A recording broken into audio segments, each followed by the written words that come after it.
자, 우리는 오늘도 하나님의 말씀에 집중하겠습니다. 오늘 말씀은 골로새서 2장 6절에서 10절까지 말씀이고요. 오늘은 골로새서 7번째인데 제가 아마 여기 6번째라고 해놓은 것 같은데 7번째 말씀입니다. 우리 2장 6절에서 10절까지 말씀 같이 한번 읽어보도록 하겠습니다. 그러므로 여러분이 그리스도 예수를 주님으로 받아들였으니 그분 안에서 살아가십시오. 여러분은 그분 안에 뿌리를 받고 세우심을 입어서 가르침을 받은 대로 믿음에 굳게 하여 감사의 마음이 넘치게 하십시오. 누가 철학이나 헛된 속임수로 여러분을 노획물로 삼을까 조심하십시오. 그런 것은 사람의 전통과 세상의 유치한 원리를 따라하는 것이요 그리스도를 따라하는 것이 아닙니다. 그리스도 안에 온갖 충만한 신성이 몸이 되어 머물고 계십니다. 여러분도 그분 안에서 충만함을 받았습니다. 그리스도는 모든 통치와 권세의 머리십니다. 아멘. 우리 예람이는 지금 손을 이렇게 펴고 있죠. 잠잘 때는 어때요? 손을 이렇게 쥐고 있나요? 이제 그 나이가 지났죠. 아이들이 갓 태어나자마자 손을 이렇게 꾹 쥐고 살아가잖아요. 태어나잖아요. 이제 손가락을 이렇게 좀 꼭 또 손가락도 어렸을 때 보면 손가락 쥐고 잠잘 때도 쥐고 있는 그런 모습들을 우리가 봅니다. 그게 어쩌면 사람의 그냥 본성이 아닌가 싶은 생각이 들어요. 사람들은 평생을 이게 내 거야. 이걸 쥐고 놓지 않고 살아가려고 하는 모습들이 이게 바로 인간의 모습이 아닌가 하는 생각이 들지요. 그래서 이 잡은 거를 더 잡기 위해서 공부를 하기도 하고 이 잡은 걸 놓지 않기 위해서 돈을 벌기도 하죠. 그러니까 이 잡은 것을 놓지 않으려면 사실은 돈이 필요하지 않겠습니까? 다 내 거야. 다 내가 주인이야. 내 마음대로 하고 싶어. 이런 것들이 많아졌을 때 사람들은 성공한 인생이다. 이렇게 사람들은 평가합니다. 근데 이제 다 그것도 옛날 젊었을 때 이야기고요. 나이가 들어가면 어느 시점이 되면 점점 하나씩 놓을 수밖에 없는 상황들이 오죠. 그렇게 내 것인 줄 알았던, 내가 컨트롤해야 된다고 생각했던 자녀들이 먼저 부모들을 하나씩 떠나가기 시작을 합니다. 부모의 눈에는 아직도 내 품에 있을 것 같은데 자식들은 다 부모에게서 떠나가려고 하죠. 뭐 그건 아니겠습니까? 젊음 다 떠나가고요. 마지막에는 자신의 건강, 이제 생명까지 자기를 다 떠나가게 됩니다. 그러니까 사람은 죽을 때 태어나면서부터 시작해서 꼭 쥐고 있던 손을 펴게 되는 것처럼 죽을 때는 평생 내 손으로 잡으려고 했던 것들을 이렇게 놓고 가게 됩니다. 이게 사실 너무나 평범한 진리이지만 이게 인간의 삶인 것 같습니다. 그러니까 사람들은요, 결국 마지막에 자기가 평생 쥐려고 했던 것들, 잡고 있었던 것들 다 놓게 될 텐데, 그거를 내 인생의 주인이 내가 되어서 그것들을 붙잡고 살아가기 위해서 평생을, 내 인생을 내가 주도적으로 이끌어가기 위해서, 내 주변의 상황들을 내가 주도적으로 이끌어가기 위해서 사람들은 평생 노력하면서 합니다. 그랬을 때 사람들이 칭찬하지요. 너는 인생을 잘 살았다. 박수를 보내기도 합니다. 그러니까 이렇게 사람들은요, 평생을 내 인생을 또 내 주변을 내 마음대로 하고 싶어하는 그런 욕망이 있는 것이 인간입니다. 자, 근데 여러분, 우리가 그리스도인이 되었다라는 것은요, 내가 내 인생의 주인이 되고 싶어하는 이 본능, 이거를 내려놓는 거죠. 내가 주인이 아니라 예수님이 내 인생의 주인이십니다. 이것이 마땅합니다. 라고 고백하는 사람들이 바로 그리스도인들입니다. 그러니까 본문을 보시면 이제 우리 그리스도인들은 어떻게 살아가야 되는지 이게 나가요.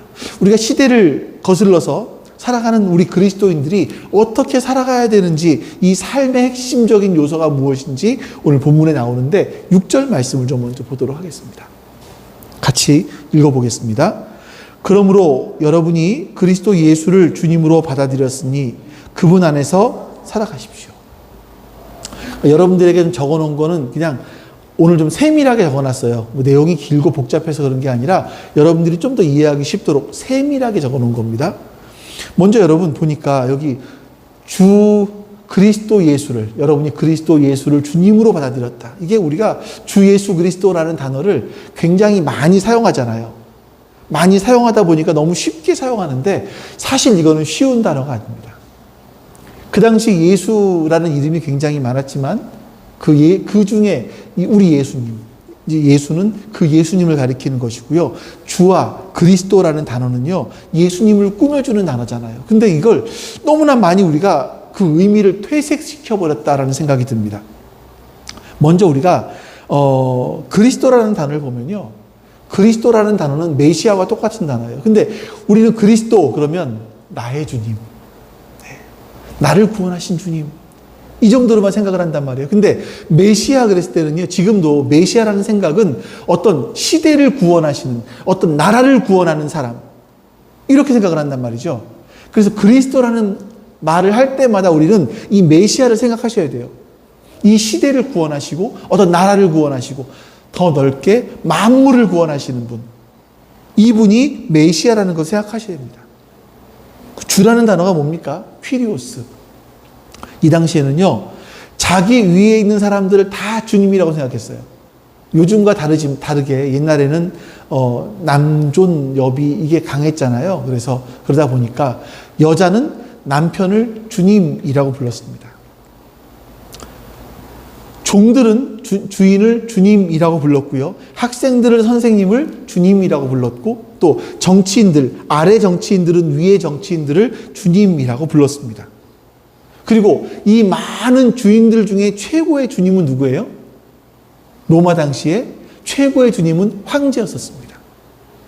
근데 여기서 보시면 우리가 그리스도 예수를 주님으로 받아들였대요. 이 말은 뭐냐면 골로새 1장에 나오는 것처럼 눈에 보이는 것과 눈에 보이지 않는 것, 땅에 있는 것들과 하늘에 있는 것, 권세나 왕권이나 이런 모든 것들이 이 만물의 주인이 바로 주님이시다. 너희가 그 이 모든 만물의 주인을 주님으로 받아들였다. 이 고백을 하고 있는 거죠. 그래서 여러분들 예수 그리스도는 나의 주님이십니다 라고 고백할 때 사실은요, 그 주님은 나만이 아니라 이 모든 만물의 주인이십니다 라는 그 고백이 그 안에 들어가 있어야 돼요. 이게 2000년 동안 우리가 동일하게 고백했는데 요즘 들어서 우리 한국교회만 그런지는 모르겠습니다만 그리스도를 너무나 축소시켰어요. 나의 구세주로. 근데 이런 생각을 해볼까요? 요즘에 미국의 대선, 우리나라에도 각 당마다 당 대표를 뽑는 그런 것들을 하잖아요. 미국도 역시 미국은 더 심하게 이제 그 대선 준비를 하지 않습니까? 트럼프가 대선 승낙을 했고요. 대선에 대통령 나가겠다고 승낙을 했고. 근데 여러분 어떠십니까? 트럼프가 대통령이 되면 우리나라에는 어떨까요? 사람들이 이런 얘기를 하죠. 트럼프가 대선에 당선이 되면 우리나라는 더 힘들 것이다. 방위비부터 시작을 해서 힘든 것들이 굉장히 많을 것이다 라고 이야기를 합니다. 근데 우리나라를 보면요, 우리나라 미국만이 아니라 옆에 보면 중국이 또 우리를 힘들게 하죠. 요즘에는 또 러시아가 북한과 손잡고 우리를 힘들게 하려고 하죠. 일본 어떻습니까? 가장 가깝게 어디로 튈지 모르는 북한도 있어요. 우리 주변에 있어요. 자, 우리 주변에 보면 우리를 둘러싸고 우리를 너무나 힘들게 하는 나라들이 굉장히 많습니다. 근데 여러분, 우리가 예수님이 우리의 주님이십니다 라고 고백하는 그 고백 속에는요, 예수님은 미국도 주인이시고 중국도 주인이시고 일본도 주인이시고 북한도 예수님은 북한에도 주인이세요. 우리 한국도 주인이세요. 이 고백이 담겨 있어야 되는 겁니다. 그러니까 이 고백을 보시면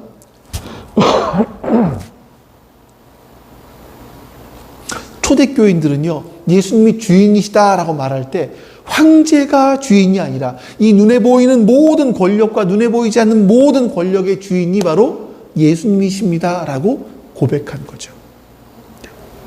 이 고백은요, 우리 인간의 죄된 본성과 너무나 거슬립니다. 여러분, 사람은 태어날 때부터 손에 뭔가 쥐려고 해요. 인간은 이게 포기하지 못하는 이게 본성인 것 같아요.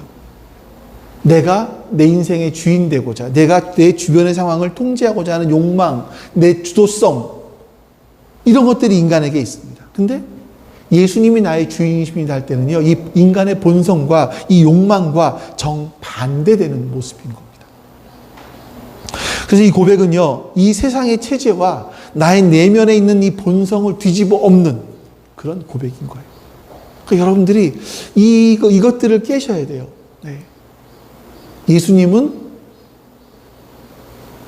나만의 주인이 아니라, 예수님은 우리 그리스도인들만의 주인이 아니라, 예수님은 나를 구원해서 천국으로, 세상은 다 없애버리고 천국으로 나를 이끌어 가시는 그런 분만이 아니라, 예수님은 만물의 주인이시고 이 땅에 오셔서 평화를 이루시고 만물을 회복하실 분이세요. 하나님과.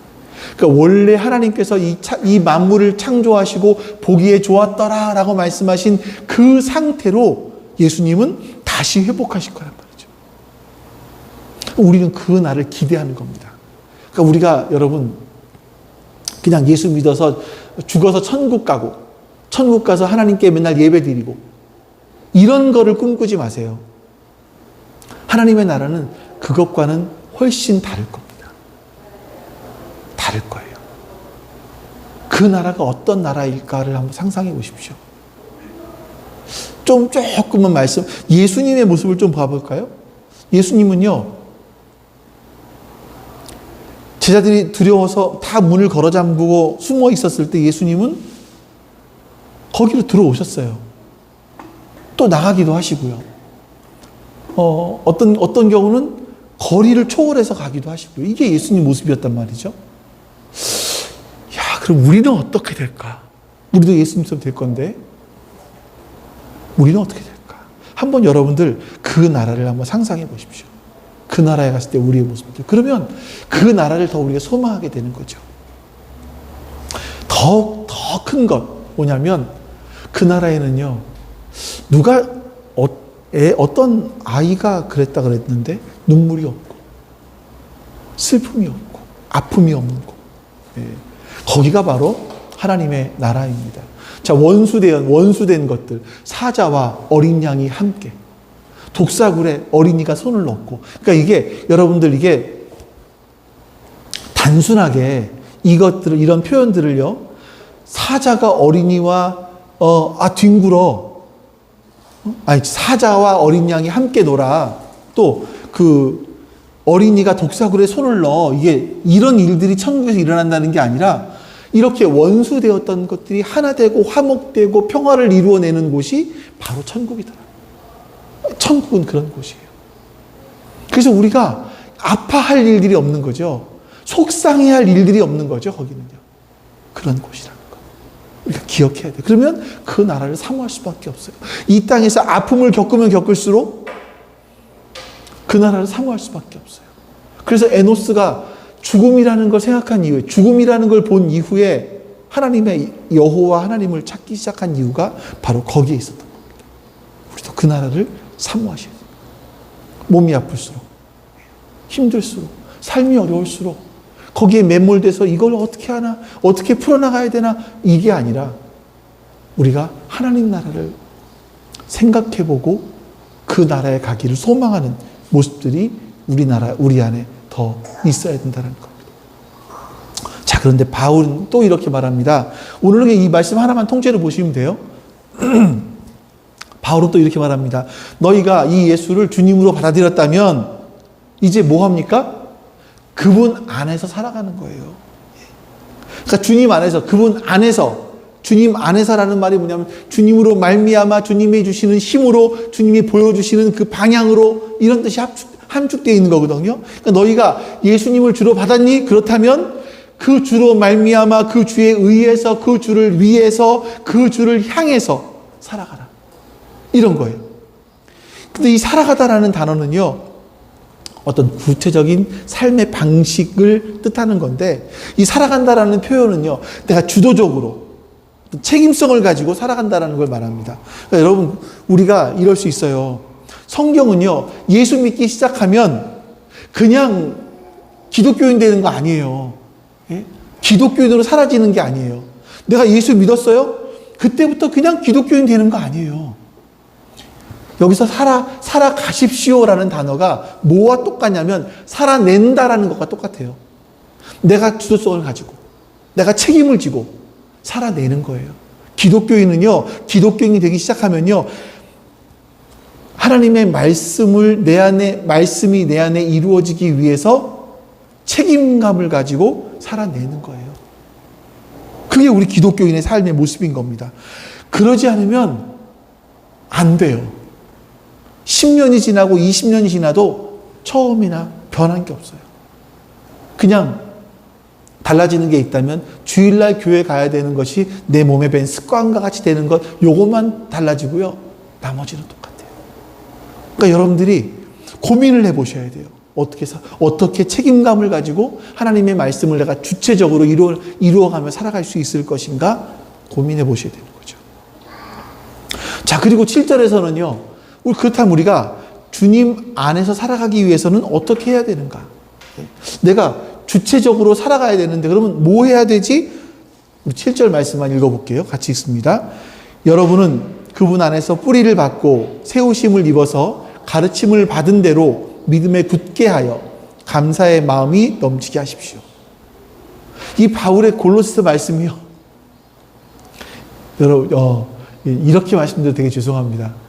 골로새서를 설교하다가 골로 가는 사람들이 많이 있다는 얘기들을 종종 해요. 이게 왜 그러냐면 이 단어 하나하나를 놓칠 수가 없는 거예요. 이 뿌리를 박는 건 뭐지? 세움을 입는 건 뭐고? 가르침 받은 대로 굳게 서는 건 뭐지? 그럼 왜 감사함이 넘치게 되지? 이게 너무 하나하나의 깊은 의미가 있기 때문에 그런 거예요. 첫 번째, 여러분, 우리가 주님 안에서 산다라는 것은요, 그 안에 뿌리를 박는 거예요. 그 안에 뿌리를 박는 거죠. 이건 바울이 지금 농업적인 얘기, 건축적인 얘기를 다 하고 있는데, 농업적인 부분에서 보시면 식물들이 땅에 뿌리를 내리는 것처럼요, 우리가 예수님 안에 뿌리를 내려야 된다라고 말을 하는 겁니다. 뿌리를 내려야 거기서 생명력을 얻을 수 있다는 거예요. 생명력. 예. 이게 중요한 겁니다, 여러분. 이 꽃이 이쁘다고 해서 이 꽃을 하나 뚝 꺾어가지고 제 방에 갖다 놓으면 금방 죽죠. 왜 그렇습니까? 뿌리가 땅에 박혀서, 이 영양분을 주는 땅에 토양에 박혀서 거기서 영양분을, 생명력을 얻어내야 되기 때문에 그래요. 이게 잘리면 죽는 겁니다. 마찬가지로요, 우리가 예수님께 뿌리를 내린다라는 건 뭐냐면 예수님으로부터 생명력을 얻는다라는 얘기예요. 반대로 말하면요, 여러분, 예수 안에 있지 않으면 죽습니다. 예수 안에 있지 않으면 죽어요. 내가 예수님 안에 뿌리를 받고 있지 않으면 죽는 겁니다. 그래서 우리가 예수님 안에 살아가기 위해서는요, 주님 안에 뿌리를 내려야 돼요. 근데 뿌리를 일주일에 한 번 와서 이렇게 넣었다가 난 이제 돌아갑니다 하고 빼가지고 돌아가고, 일주일 만에 또 와서 이렇게 뿌리를 흙에 넣었다가 그러면 살 수 있나요, 이게? 안 되는 거거든요. 그래서는 생명력을 얻을 수 없거든요. 그래서 뭘 해야 되냐면 24시간, 일주일 내내, 한 1년 12달 동안 계속해서 우리는 예수님 안에 매일매일 뿌리를 내리고 있어야 되는 겁니다. 그래야 우리가 그 안에 생명력을 얻을 수 있어요. 어떤 사람은 예수님 믿는데 막 생명력이 넘쳐요. 예수님 생각하면 너무 기뻐요. 감사해요. 근데 어떤 분들은 예수님이라고 얘기를 해도 아무런 감동도 없고 기쁨도 없고 아무런 것도 없어요. 왜 차이가 나요? 왜 차이가 나죠? 아니, 어떤 사람들은 그런데 왜 이런 사람들은 생명력 없이 이렇게 그냥 살아가죠? 그 안에 깊이 보면 예수님 안에 매일매일 뿌리를 내리고 있는가 없는가의 차이예요. 두 번째, 뭡니까? 세우심을 입는 거죠. 이거는 이제 건축을 하는 것과 연관되어 있는 단어인데, 기초가 약하면 건물이 무너집니다. 세움을 입었다라는 단어는요, 우리가 예수 그리스도가 우리의 삶의 기초가 된다라는 말이에요.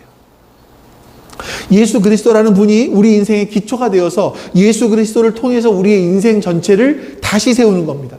우리 결혼 생활, 아이를 키우는 것, 직장 생활, 경제 생활, 정치적인 부분들, 이 모든 것들이 예수님을 통해서 다시 세워져요, 다시. 그래서 예수 그리스도가 내 개인의 삶에 어떤 영향을 끼치는지를 보셔야 돼요. 예수 그리스도가 내가 건강을 관리하는 일에 어떤 영향을 끼치는지를 보셔야 되고요. 내가 돈을 벌고 돈을 쓰고 하는데 예수님이 도대체 어떤 영향을 끼쳤는지를 생각해 보셔야 돼요. 예수님 때문에 내 삶에서 달라져야 될 부분들이 무엇인지를 생각해 보셔야 돼요. 이게 살아내는 거예요, 여러분. 이게 사는 거예요. 예수님 안에 뿌리를 박아서, 뿌리를 내려서 거기서 생명력을 계속 얻고, 말씀을 통해서 이 말씀과 함께 예배와 함께 생명력을 얻고, 또 그 다음에 예수님께서 내 인생 속에 기초를 다시 세워서 예수님은 내 인생에 어떤 분이신가, 뭘 할 수 있나, 예수님으로 인해서 내가 어떻게 살아야 되는지를 생각해 보는 것. 이게 여러분 살아내는 거예요. 그 안에서 산다라고 했을 때 그냥 교회 왔다 갔다, 이건 살아내는 게 아니에요. 예수님을 기초로 해서 인생을 다시 세워나가는 것, 건축해가는 것, 이거죠. 너희가 예수를 주로 받아들였다면 이렇게 살아야 된다라고 말씀하고 있는 겁니다. 그럼 세 번째, 주님 안에서 산다라는 것은요, 너희가 가르침을 받은 대로 믿음에 굳게 서야 된다는 거예요. 가르침 받은 대로. 근데 문제가, 이게 진짜 문제예요. 정말 오래간만에 여러분들이 피곤하실 것 같아서 제가 하나의 유머를 준비했습니다. 서울 친구와 부산 친구가 서로 같이 만나서 같이 살았어요. 근데 어느 날 너무나 밤에 더워서, 여름에 이제 선풍기를 틀어놓고 잠이 들었는데, 부산 친구가 이렇게 하는 거, 친구를 옆에 치면서, 야, 야쿠르트 줘, 이렇게 이러는 거예요. 그래서 이 친구는 너무나 기분이 나쁘죠. 잠자고 있는데 야쿠르트를 달라고 하니까 너무나 기분 나쁠 거 아니에요. 아니, 내가 야쿠르트 아줌마야, 왜 나한테 야쿠르트를 달라 그래?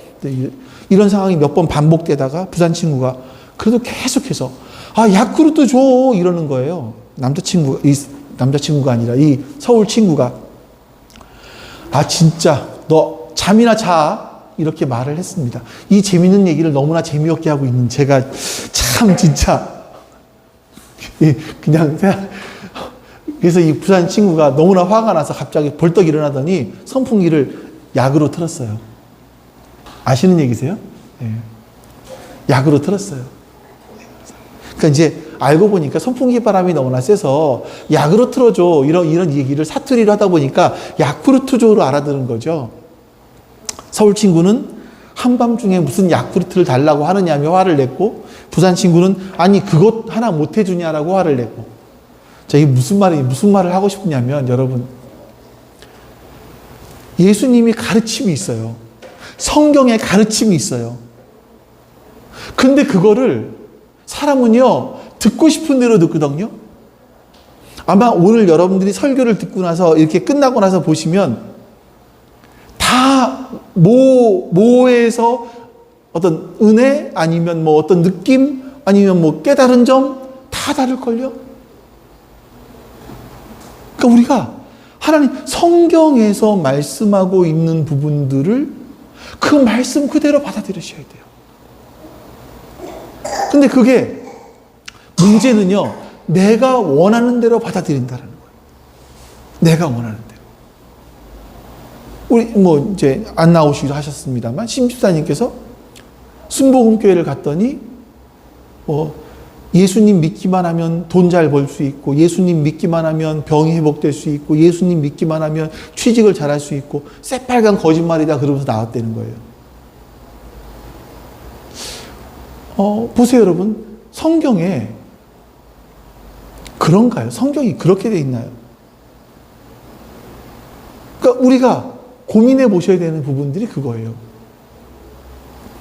예수 믿기만 하면 우리가 다 건강해진다고 말씀하고 있는가?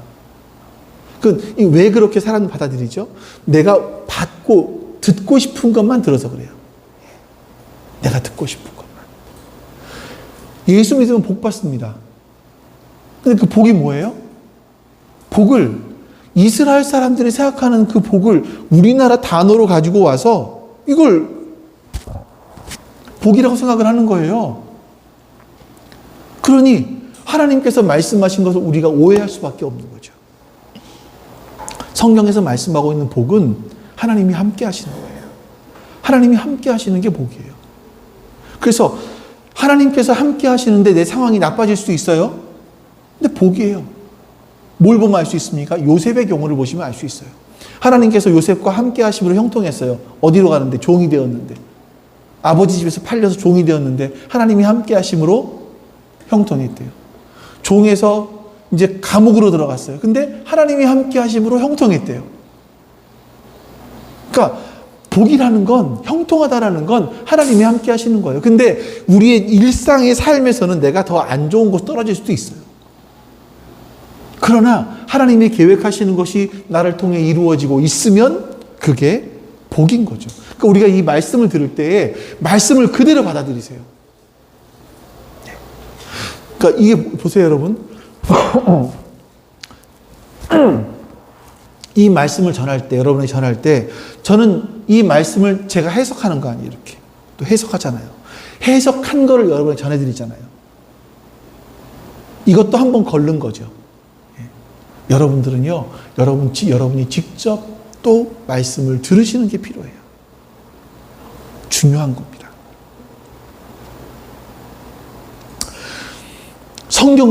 성경이 우리에게 하고 싶은 말이 뭐냐면 예수님은 누구신지예요. 예수님은 우리를 위해서 무엇을 하셨는지예요. 이걸 가르치고 있어요. 근데 우리가 예수님을 믿을 때 내가 믿고 싶은 대로 믿는 거죠. 그러면 안 된다. 여러분들은 가르침을 받은 대로 믿음을 굳게 하여 서는 겁니다. 여러분, 믿음이라는 게 뭘까요? 믿음을 굳게 한다는 게 뭘까요? 내가 예수님 믿습니다라는 게 뭘까요? 내가 이 가르침을 받은 대로 믿습니다라는 게 뭘까요? 사람들은 믿습니다, 믿음 그러면 자꾸 자신 안에 확신을 얘기하죠. 확신. 내 안에 어떤 최면. 믿습니다. 이런 걸 얘기하는데 아니고요. 믿음이라는 것은 무엇이냐면 내가 그 말에 동의하는 거예요. 그 말씀이 맞습니다라고 선택하고 내가 반응하는 거예요. 믿습니다라고 했는데 반응을 안 해? 그럼 믿는 거 아니에요. 오해하지 마세요. 믿습니다 했는데 반응을 안 한다라는 건 믿는 게 아니에요. 정말 믿는다면 믿는 것에 대해서 반응하셔야죠. 예수님을 나의 주로 믿었어요? 그러면 그대로 반응하셔야 되는 거예요. 믿는다면. 이렇게 믿고 반응을 하면요. 뭐가 넘칩니까? 감사하는 마음이 넘치게 되는 거예요. 감사하는 마음이 넘치게 하십시오라고 했네요. 근데 여기는 보니까 감사하는 마음이 넘치게 해야 되는 거죠. 그 다음에 자 보세요. 우리 안에 감사함이 넘치게 된 이유가 뭐냐면요. 우리는요 세상 사람들과 전혀 다른 기초 위에 서 있어요. 예? 우리는요 세상 사람들이 따라가는 세상의 가르침이 아니라 하나님의 말씀, 영원한 진리의 말씀 위에 서 있어요. 그 진리의 말씀이 예수 그리스도가 우리를 새로운 존재로 만들어 주셨어요. 우리는 새로운 존재예요. 새로운 걸 따라갈 수 있는 새로운 존재가 되었어요. 그러니 여러분 감사하죠. 감사할 수밖에 없는 거예요. 새로운 뿌리, 새로운 기초, 새로운 가르침, 이걸 통해서 우리를 완전히 새로운 존재로 만들어 주셨어요. 그러니 우리 안에 감사할 수밖에 없는 겁니다. 자, 정리 한번 해볼게요. 너희가 이 만물의 주인이신 예수님을 주로 받아들였냐? 그렇다면 그 안에서 뿌리를 내리고 기초를 든든히 해서 그 가르침을 받은 대로 믿음에 굳게 서 이러고 살아가. 그리고 감사함이 늘 너희 안에 넘치게 해야 돼 라고 말하는 겁니다. 그래서 여러분, 우리가 주 안에서 살아간다고 생각했는데 내 안에 감사함이 사라져요. 이거는 우리가 내 안에 어떤 적신호가 들어왔다라고 생각해 보셔야 될 부분들이에요. 감사함이 사라지고 자꾸 불평이 나오고 원망이 나와요. 여러분 그때 잘 생각해 보세요. 하나님과의 관계가 멀어져 있는지 가까워져 있는지. 하나님의 관계가 멀어져 있을 때 우리 안에 불평과 불만들 이런 것들이 더 많아지기 시작을 하는 겁니다. 자, 근데 여러분 우리가 이렇게 주 안에서 살아간다는 것이 쉽지 않아요. 쉽지 않습니다. 지금 왜 그러냐면 우리 8절 말씀 볼까요? 같이 읽어보겠습니다. 시작. 누가 철학이나 헛된 속임수로 여러분을 노획물로 삼을까 조심하십시오. 그런 것은 사람들의 전통과 세상의 유치한 원리를 따라하는 것이요 그리스도를 따라하는 것이 아닙니다. 이 철학이라는 단어가 필로소피예요. 철학이에요, 말 그대로. 근데 여기서 말하는 철학이라는 것은요, 우리가 알고 있는 그 철학이 아니라 세상의 가르침을 말합니다. 그러니까 4절에서 교묘한 말로 여러분을 속이지 못하게 해라 했을 때 이 교묘한 말과 같은 거예요. 세상의 가르침은 철학이나 헛된 속임수, 철학 또는 헛된 속임수예요. 같다라는 얘기예요. 이 속임수를 다르게 표현하면 요 뒤에 나오는 뭐냐면 사람들의 전통이에요. 이렇게 비교가 되고 있어요. 철학이나 헛된 속임수, 사람들의 전통 똑같다라는 거거든요. 자, 근데 여러분 보십시오. 세상에 이 헛된 사람들의 전통이요, 사람들의 전통을 따라가는 게 사실은 우리를 속이는 거라는 거죠. 사람들이 묻습니다. 아니, 너는 왜 그렇게 사는데? 너는 왜 그렇게 살아? 그러면 아니, 다 그렇게 살잖아. 우리가 하는 말들이 그거거든요. 다 그렇게 살잖아. 아니, 너 왜 돈만 따라가는데? 다들 그렇게 살잖아. 이게 우리의 모습이라는 겁니다. 왜 아이를 꼭 이렇게 키워야 돼? 아니, 다들 그렇게 키워. 이게 우리의 모습이거든요. 세상은 우리가 살아가기 굉장히 익숙하고 편합니다. 왜냐하면 대다수의 사람들이 그렇게 살고 있기 때문에 그거 따라가면 굉장히 편하죠. 이 사람의 전통이에요. 세상이 유치한 원리를 따라갔다 이렇게 말하거든요. 또 하나가 이거를 옛날에는 초등학문이었다 이렇게 번역을 했는데 여러분 세상이 유치한 원리가 뭡니까? 포스트 모더니즘 시대를 살아가고 있는 우리들은요, 이 시대 속에서는요, 세상의 진리는 하나만이 아니다 이렇게 얘기하잖아요. 사람들은 각자 느끼는 대로 네가 옳다고, 네가 진리라고 생각하는 걸 따라 살아 이렇게 말을 합니다. 결국 진리의 기준은 너야. 내가 어떻게 느끼느냐가 중요해. 네가 재미있으면 되는 거야. 네가 행복하면 되는 거야. 네가 가치 있다고 생각하면 되는 거야. 네가 제일 중요해. 네가 제일 중요하다고 생각하는 그것 따라 살면 돼. 이게 세상의 지금 이 시대의 원리예요. 그렇잖아요? 근데 이렇게 네가 결정한 대로 살기 위해서는 뭐가 필요합니까? 돈이 필요해요. 네가 결정한 대로 네 마음대로 살기 위해서는 돈이 필요한 거야. 돈이 있는 만큼 네가 결정할 수 있는 폭이 넓어져. 그거잖아요. 그 세상은 이 자본의 힘이 굉장히 중요한 원리로 자리를 잡고 있죠. 왜냐하면 돈이 있어야 내가 원하는 대로 살 수 있죠. 자, 이런 것들이 세상의 유치한 원리라는 겁니다. 잘 보십시오, 여러분. 우리에게 이런 철학, 헛된 속임수, 사람들의 전통, 유치한 원리가 있습니다. 이것을 따라 살다 보면 주님을 따라가지 못하게 돼요. 우리가 아이를 키우는데 아이들을 주님의 뜻대로 어떻게 키워야 될까? 이 고민하는 사람에게 세상은 뭐라 그럽니까? 애는 이렇게 키우는 거야. 아이들은 일단 어려서부터 시작해서 영어를 가르쳐야 되고 영어 유치원부터 시작을 해서 뺑뺑이를 돌려야 돼. 정신 못 차리도록. 뺑뺑이를 돌려야 돼. 그래서 애들이 수학 문제를 푸는데 막 문제를 딱 보면 기계적으로 풀 수 있도록 그 정도까지 만들어야 돼. 이게 요즘에 아이들의 부모들의 모습이잖아요. 지금부터 유치원부터 시작해서 의대 진학반을 입학시켜야 돼. 아이고. 제가요, 이제 그 대안학교에 다니잖아요. 아이들을 가리키는데 그 아이들은 되게 좀 뭐랄까, 행복해 보여요. 되게 밝고 되게 웃어요. 잘 웃어요. 근데 여기 우리 교회 와서 간혹가다 공부하는 애들 보면 인상이 너무 굳어져 있어요. 불행해 보여요. 같은 나이의 아이들인데. 그래서 이제 지난주에 아이들하고 있으면서 너 집에 가면 뭐 하니? 고등학교 1학년인가 나이예요. 놀아요. 노는 거예요. 그러니 애들이 얼굴에 뭐 걱정, 근심 이런 것들이 없는 거죠. 얘네들은 부모 어저께도 와서 공부를 하는데 어떤 아이가 공부를 하는데 선생님이 2시간 내내 잔소리를 너 그렇게 해서 어떻게 그건 바보 같은 짓이야. 쪼우고 욕을 하고 억압을 하고 애들 잠깐 나가서 얼굴을 보니까 이건 어른 표정이고 뭐랄까 무표정한 얼굴. 이게 우리 아이들의 모습이에요. 그러니까 행복하지 않죠. 그렇게 행복하지 않게 자라서 직장을 가서 돈을 벌어야 되잖아요. 돈이 목적이니까 행복하지 않아요. 행복하지 않은 상태에서 결혼을 해요.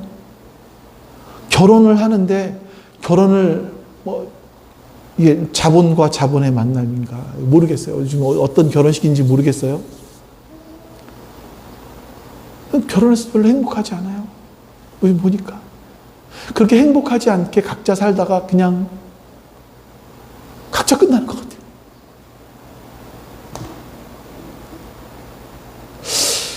이게 세상의 모습인데 우리가 여기에 너무나 많이 속는다라는 거죠. 그래서 우리가 다시 한번 생각을 해봐야 돼요. 내가 예수님 안에서 아이를 키우는 건 뭐고 돈을 버는 건 뭐고 직장을 다니는 건 뭐고 내가 이게 왜 의미가 있어야 되는 건지를 한번 생각해 보셔야 돼요. 생각해 보셔야 돼요. 죄송합니다. 한 번 더 저희 아이들 얘기를 할게요. 얼마 전에 이제 교회 대출 받는 건 때문에 한 목사님이 소개를 해 주셨거든요. 신협의 이사이셔서 거기 가서 목사님하고 잠깐 얘기를 하는데 목사님 요즘에 위에 큰 애들 둘은 뭐 해? 첫째는 이런 직장 다니고 둘째는 이런 직장 다니고 있어요. 라고 얘기를 했어요. 그랬더니 목사님 자랑스럽겠다. 이런 얘기를 하더라고요. 그래서 제가 그랬어요. 정말 그렇습니다. 정말 그렇게 아이들에 대해서 자부심이 있습니다. 네, 그런 얘기들을 했었거든요. 얘네들은 보면 돈을 많이 못 벌어요. 돈을 많이 벌지는 못해요. 근데 인생 속에 있어서 정말 좋은 일을 하고 있잖아요. 자부심이 있는 거죠. 그러니까 이게 모든 일에서 의미를 찾으셔야 돼요. 그러니까 이건 좋고 이건 나쁘다라는 게 아니라 어떤 일에서도 의미를 찾으셔야 돼요. 나는 왜 이 일을 하고 있고 서건이는 나는 왜 이 일을 하고 있고 이 일을 통해서 하나님과 이것이 무슨 관계가 있는지 고민해 보셔야 됩니다. 그래야 그 일을 할 때 자부심이 생기는 거죠. 그렇죠? 내가 돈 벌기 위해서 이거 하지 진짜 이거 위에 직장 상사 비유 맞춰야 돼. 사람들 비유 맞춰야 돼. 못해 먹겠어. 이게 아니라 난 이게 무슨 의미가 있나. 찾아보셔야 돼요. 찾아보셔야 돼요. 이렇게 얘기하면 이거 안 되는데. 네. 이게 너무 길어지는데 시간이요. 여러분 우리가 예수님을 주로 믿고 따르는 데 있어서 가장 어려운 부분이 뭐냐면 우리 마음에서 일어나는 전쟁입니다. 예수님은 서건이를 향해서 이렇게 말씀하세요. 나는 너를 사랑한다. 너는 내 사랑하는 아들이다라고 말씀하세요. 너는 정말 소중해. 너 존재 자체만으로도 소중해. 이 예수님 말씀이세요. 세상은 뭐라 그럽니까? 세상은 저를 향해서 그래요. 너는 네가 뭘 할 수 있어. 이제 나이도 들었어. 네 능력을 봐. 다른 사람과 비교를 해봐. 네 여건을 봐. 네 상황을 봐. 네가 잘할 수 있는 게 뭐가 있어. 이렇게 세상은 말을 해요. 우리 마음속에서 이런 전쟁들이 일어나요. 계속해서. 이런 전쟁을 가리켜서 성경에서 뭐라 그러냐면 헛된 속임수라고 얘기하는 거예요. 설득력 있는 주장이라고 말하는 거죠. 끊임없이 세상은 우리로 하여금 나 자신과 세상을 비교하게 만들어서 우리는 가치 없다라고 말하려고 해요. 그래서 여러분 여기서 보시면 8절 중간 제일 위에 끝에 보시면 여러분을 노획물로 삼아요. 노획물이 뭐냐면요. 배너 보셨죠? 배너. 옛날 영화 배너. 배너에서 이런 영화를 보면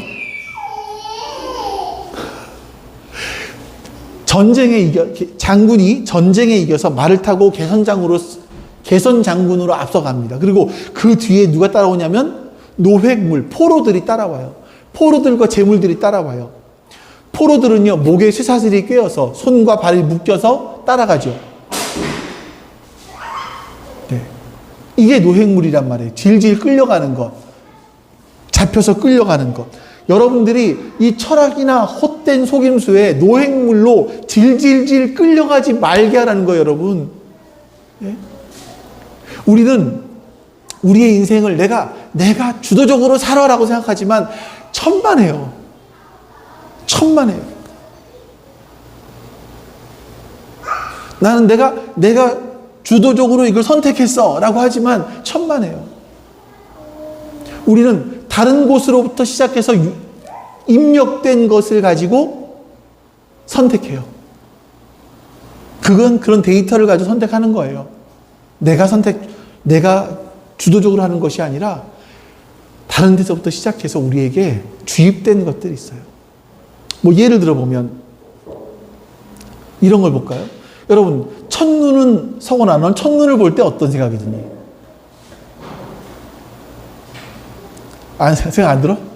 자, 첫눈을 볼 때 만약에 서건이가 여친이 있었어. 데이트를 해. 첫눈이 어떨까? 첫눈이 오면 낭만적이죠. 전화를 걸어. 자기야. 야, 첫눈 온다. 하면서 만나자. 이런 거 할 거예요. 보통 사람들이요. 그렇잖아요. 여러분, 제가 문서를 몇 개 뒤져봤더니 고대 로마 그리스 시대에는요. 첫눈은요. 재앙과 같은 걸 썼어요. 재앙. 왜냐하면 추위를 이길 수 있는 게 없었는데 첫눈이 온다라는 건 추워지기 시작한다라는 거잖아요. 이게 중세 시대도 마찬가지였었고요. 우리나라 옛날 사극하면서 괜히 첫눈 오면 좋다 이렇게 표현을 하지만 우리나라요. 저희 어머님 이야기 들어보니까 6.25 일제강점기 이전까지만 해도 소음이 없어서 이 홑겹 광목이죠. 광목 옷을 여러 겹 겹쳐 입었대요. 그리고 빨래 어디서 합니까? 어렵게서 하죠. 그랬대요. 100년도 안 됐는데 말이죠. 그러니 여러분, 첫눈이 낭만적입니까? 첫눈이 오면 겨울이 시작된다는 건데 얼마나 힘들겠어요. 그러니까 이게 낭만주의 시대에 어떤 이런 것들을 소설책에서 이런 것들이 막 표현이 되기 시작을 했어요. 첫눈은 낭만적이고 아름답고 이런 것들. 첫눈이 올 때 데이트를 하고, 특히나 일본 책 중에서 제목을 잊어버렸는데 그 책이 일본에서는 첫눈에 대한 환상들 이런 거를 갖게 만들어줬어요. 그 이후로 사람들은 첫눈 그러면 환상적이다. 낭만적이다. 다 주입된 거예요, 여러분. 다 주입된 거예요. 여러분, 이거를 내가 주도적으로 생각한다고 하지 마세요. 우리는 거기에 지금 노획물로 질질 끌려가고 있는 거예요. 그래서 여러분, 우리가 세상의 노획물이 되면 예수님을 주인으로 삼을 수 없거든요. 그래서 우리가 예수님을 주인으로 삼고 살아가기 위해서는 하나님의 일하심에 먼저 반응하는 것이 필요한 겁니다. 아까 읽었던 것처럼 그 안에 뿌리를 받고 세움을 입고 가르침 받은 대로 굳게 서서, 믿음에 굳게 서서. 이거는 수동태예요. 이런 거죠. 우리말로 하면 그 안에 뿌리가 박혀져서 세움을 받아서 가르침을 받은 대로 믿음에 굳게 세워져서, 이런 뜻이에요. 근데 이걸 예전에 제가 말씀드렸어요. 신적 수동태예요. 신적 수동태. 이거는 뭐냐면 하나님께서 해주시는 일이에요. 그럼 내가 할 때는 마치 내가 하는 것처럼 해요. 이거예요. 그러니까 하나님께서 뿌리를 내리도록, 세움을 받도록, 믿음에 굳게 설 수 있도록 도와주세요. 근데 그것이 그러면 나는 가만히 있으면 되냐가 아니라 하나님께서 그렇게 하실 때 내가 믿음으로 반응하는 거예요. 반응. 하나님께서 여러분의 삶 가운데 일하실 때 내가 반응하는 거예요. 아니 너무 저렇게 좋아해. 가려고 해. 어쩜 저렇게 누나를 좋아할까?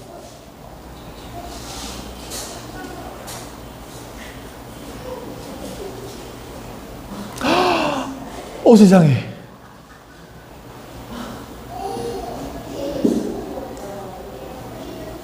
잠시의 자유를 누리십시오. 네. 여러분, 그리스도인의 삶이라는 것은요, 하나님께서 우리를 위해서 해주신 일에 대해서 내가 인격적으로 반응하는 겁니다. 하나님이 우리를 먼저 사랑하셨습니다. 그러면 우리가 그 사랑에 반응하는 거예요. 반응하는 것. 이게 그리스도인의 삶이에요.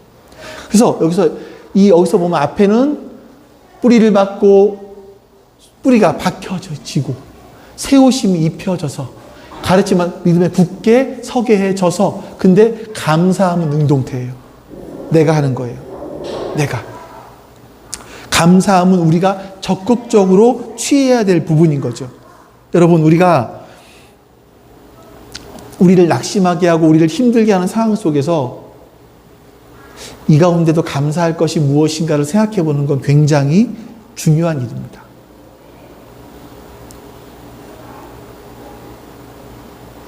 이 감사함을 넘치게 하라는 표현만큼은요, 여러분 능동태로 되어 있다는 걸 기억하시면서 적극적으로 우리가 감사하는 삶을 살아야 되겠죠.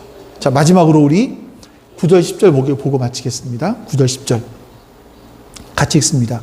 그리스도 예수 안에 온갖 충만한 신성이 몸이 되어 머물고 계십니다. 여러분도 그분 안에서 충만함을 받았습니다. 그리스도는 모든 통치와 권세의 머리이십니다.